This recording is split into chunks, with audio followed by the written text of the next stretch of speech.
Kelompok satu, Dewa. Everybody, let's get started.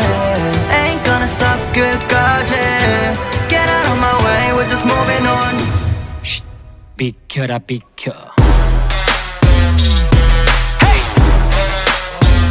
we gotta make it louder.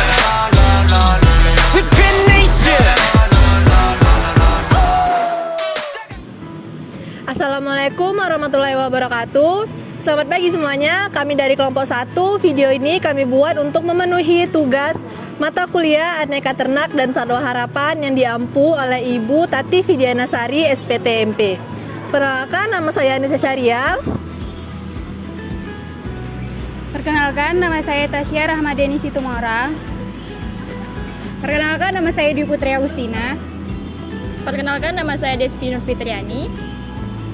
Saya Ajar Aldiansa. Perkenalkan, nama saya Muhammad Rizal Rizky. Nama saya Alwi Sidik. Perkenalkan, nama saya Devandra. Nah, di video kali ini kita akan membahas semua tentang kuda, mulai dari manajemen pakan, manajemen peliharaan, manajemen kesehatan, dan banyak lagi. Jadi jangan lupa untuk ikuti kegiatan kami sampai selesai ya. let's go!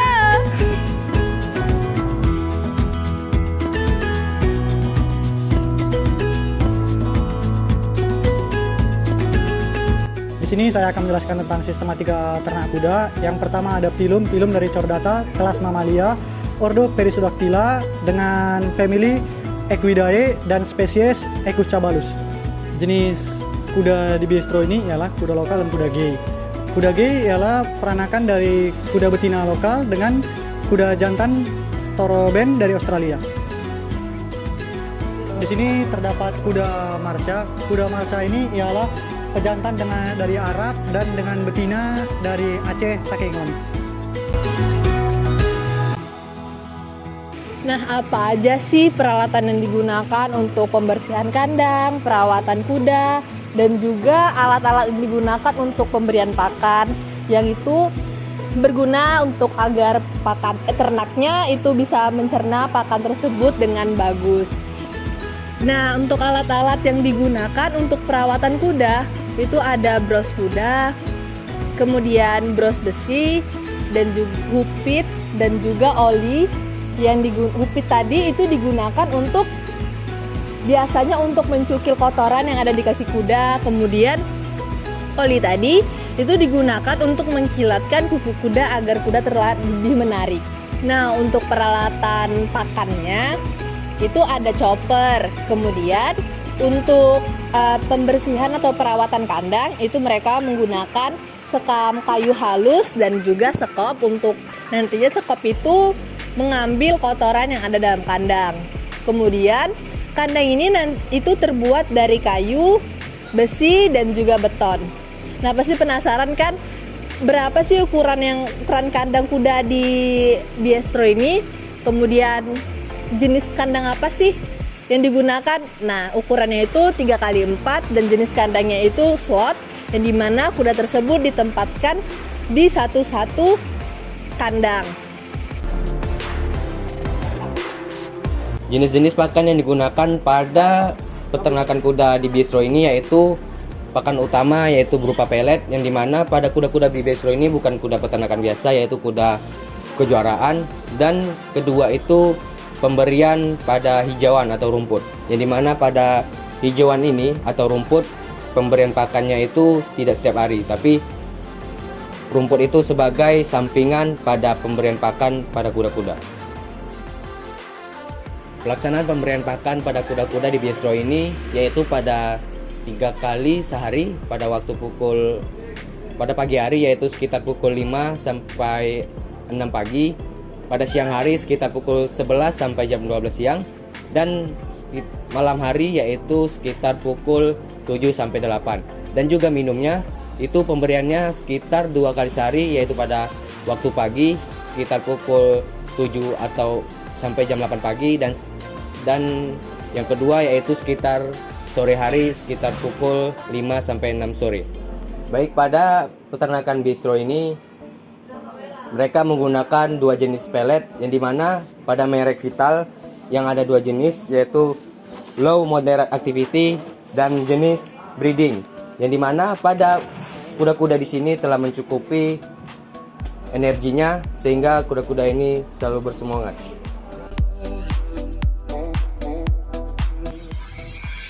Baiklah, selanjutnya kita masuk kepada manajemen kesehatan ternak kuda yang ada di tempat ini.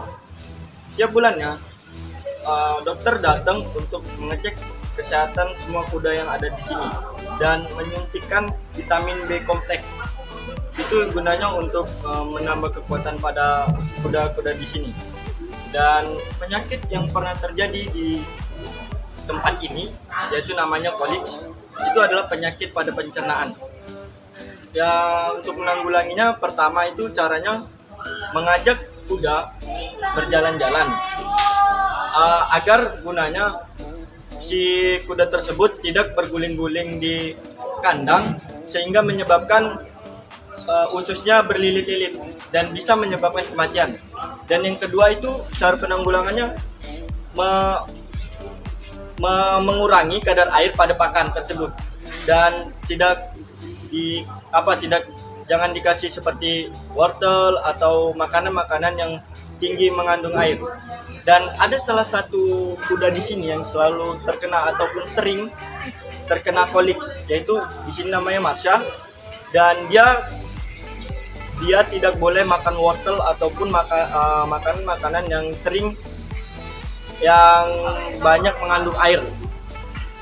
Dan di sini kuda-kuda di sini tidak pernah diberi vaksin dari awal berdiri sampai sekarang.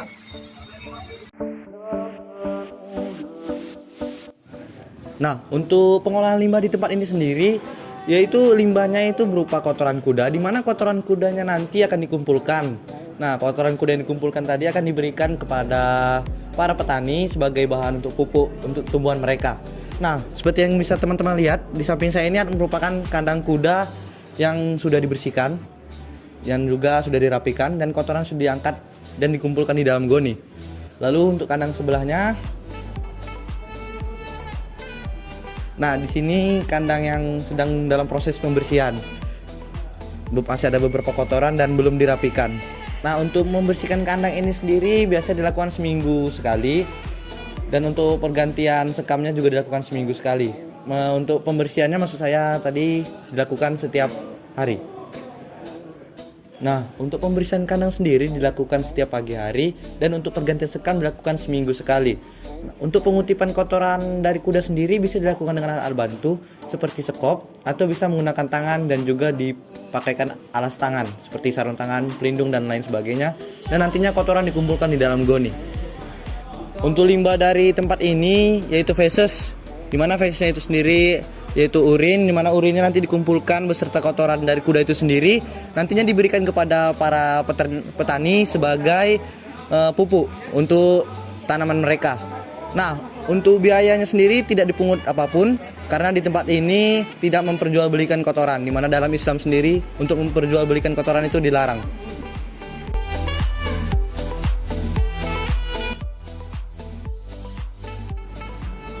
Baiklah teman-teman, sekarang kita masuk ke pembahasan bagaimana cara proses perawatan dan pemeliharaan dari kuda anakan, betina dewasa, dan pejantan. Jadi berdasarkan wawancara yang kami lakukan, pada kuda anakan dan indukan itu menggunakan pelet yang bentuknya itu adalah haras, dan fungsinya ini sendiri khusus untuk proses breeding. Dan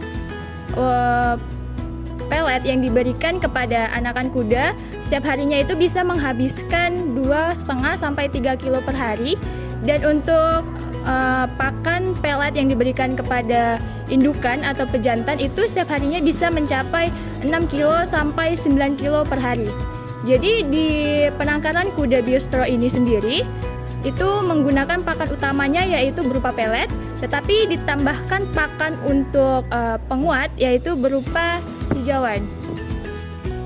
Selanjutnya untuk pemberian pakan rumput sendiri itu satu kuda per hari itu 5 kali dikasih, dan satu kali dikasih itu totalnya itu 7,5 kilo. Jadi rata-rata setiap hari kuda itu bisa mengkonsumsi rumput sampai dengan 37 kiloan. Dan di sini dapat kita lihat dalam proses pemandian kuda, di sini ada terdiri dari 3 slot tempat pemandian kuda, dan kuda sendiri ini dimandikan kurang lebih 1 minggu 2 kali. Tapi tidak menutup kemungkinan jika kuda dimandikan itu setiap hari, karena kita lihat dari cuaca juga. Jika cuaca itu panas dan terik, kuda akan mudah berkeringat dan kotor, jadi harus dimandikan setiap harinya. Baiklah, selanjutnya untuk proses pembersihan kuku kuda sendiri. Kuku kuda dibersihkan atau dipotong itu biasanya di penangkaran Biostro ini itu 1 bulan sekali. Dan untuk tapal kudanya sendiri bila sudah tipis, maksimalnya itu diganti 2 bulan sekali. Dan untuk penyediaan air sendiri, 1 kuda bisa menghabiskan 15 liter per hari. Jadi untuk proses pemeliharaan dan perawatan kuda, kita harus siap sedia untuk menyediakan air dan pakan yang cukup agar produktivitas kuda menjadi baik.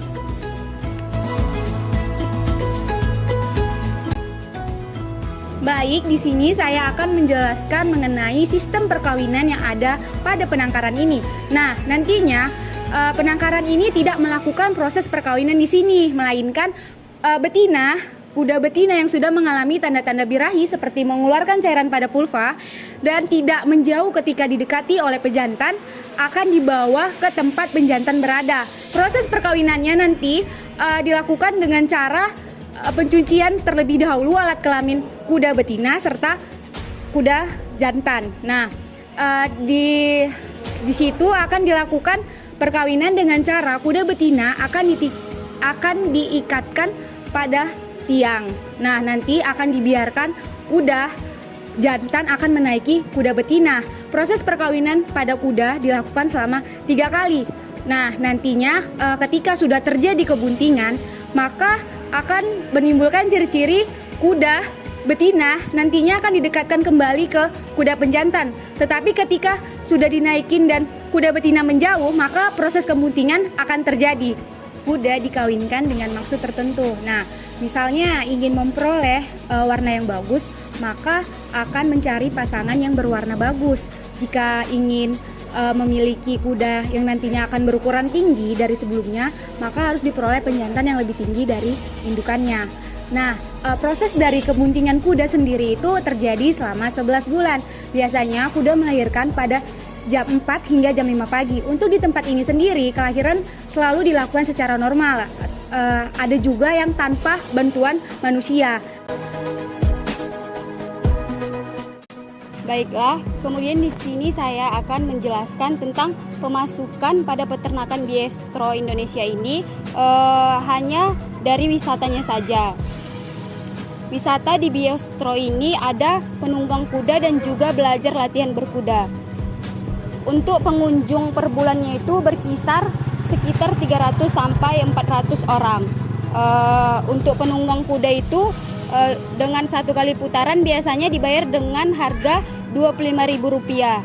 Jika dikalikan dengan jumlah pengunjung per bulan itu, pemasukannya berkisar dengan jumlah Rp10 juta. Kemudian untuk latihan berkuda dengan 1 jam latihan itu biasanya dibayar dengan Rp100.000. Jika kita kalikan berjumlah dengan Rp30 juta. Kemudian di sini saya akan menjelaskan pengeluaran dalam per bulan itu ada apa saja. Yang pertama yaitu ada pakan. Seperti yang kita ketahui, pakan pada peternakan ini menggunakan pelet dengan biaya 25 juta per bulan. Kemudian yaitu ada listrik dan juga air, itu berkisar 3,5 juta per bulan. Untuk transportasinya itu hanya berkisar Rp1 juta per bulan. Kemudian pada peternakan Biostro ini mempunyai kandang per slot. Untuk perkiraan biaya per slotnya ini diperkirakan berjumlah Rp5 juta. Jumlah slot di peternakan ini berjumlah 22 slot. Jika kita jumlahkan 22 slot ini dikalikan dengan 5 juta yaitu berjumlah 110 juta. Kemudian pada peternakan Biostro ini mempunyai tenaga kerja yaitu hanya 8 orang saja biasanya gaji per orang itu hanya berkisar 2 juta rupiah per bulan. Kemudian di peternakan ini juga ada pengeluaran untuk perkawinan, tetapi itu hanya jarang sekali.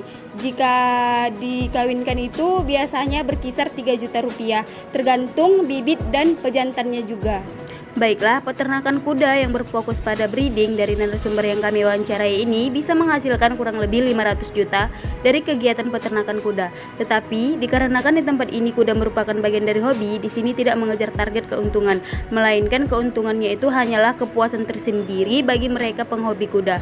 Keuntungan yang diperoleh itu berasal dari restoran juga yang dikelola di tempat tersebut. Sekian dan terima kasih.